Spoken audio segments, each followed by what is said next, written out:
Carl, you've been involved with the space program for the last 30 years in a very major way. What do you think are the greatest benefits that have accrued from our expenditures and our exploration of space? There's a huge number of them.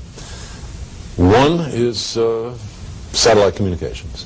I mean, this conversation is being broadcast all over the world, largely via communication satellites. They sit up there, they go around the Earth as fast as the Earth rotates, so they hover over one spot, and so you can send a message to one of them, and back it comes down to a different part of the Earth, and it binds the Earth together. It's a very powerful political fact.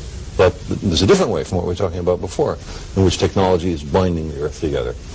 Another aspect that I think is tremendously important is those photographs of the Earth alone in space, fragile, blue world, in this vast blackness, this vacuum, velvety vacuum of space. And it's clear, it's very thin atmosphere. It's so sensitive to the depredations of human beings. You look at that and you say, hey, that's only one little world. We don't have anywhere else to go. No other planet in the solar system is a suitable home for human beings. It's this world or nothing. That's a very powerful perception.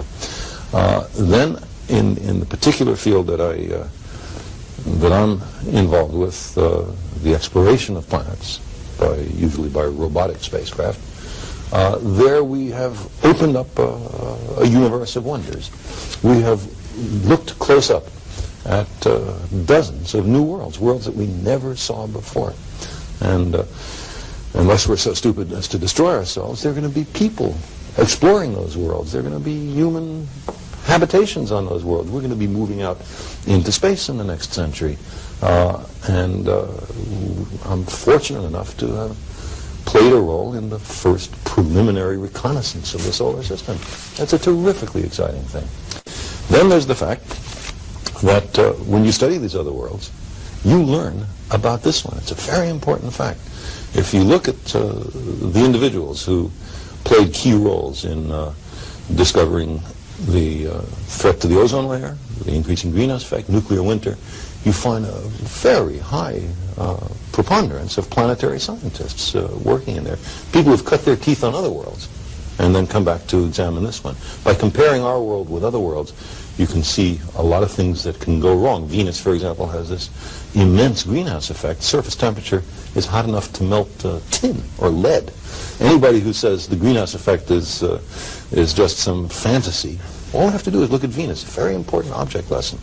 And then there's one more, there are a lot more, but there's one more in particular kind of advantage of space exploration that I would stress, and or of space technology, and that is military reconnaissance and treaty verification satellites.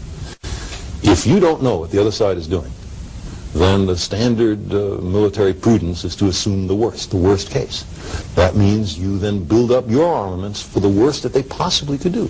They see that you're doing some of that, they do the same, and you have a nuclear arms race which is absolutely catastrophic with our present technology.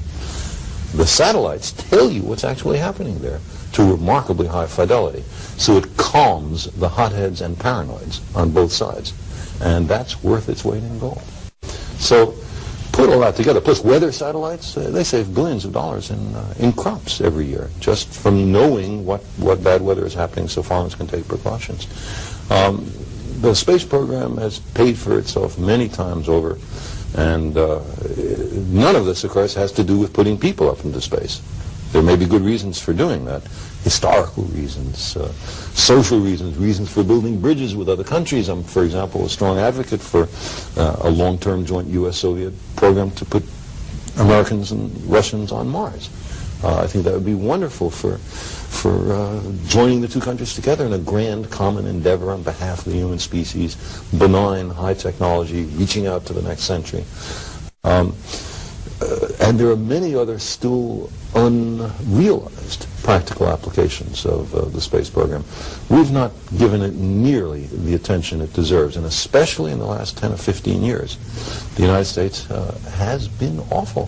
Since 1978, the U.S., which pioneered the exploration of the solar system, has not launched one spacecraft to the moon or planets. In more than a decade, We have not launched one. We hope that there will be shortly, later this year, the end of that drought. But we have let the space program languish in the last 10 or 15 years, as we have let all sorts of social programs languish, as we have permitted the amount of poverty in children to increase. Before the end of this century, more than half the kids in America may be below the poverty line.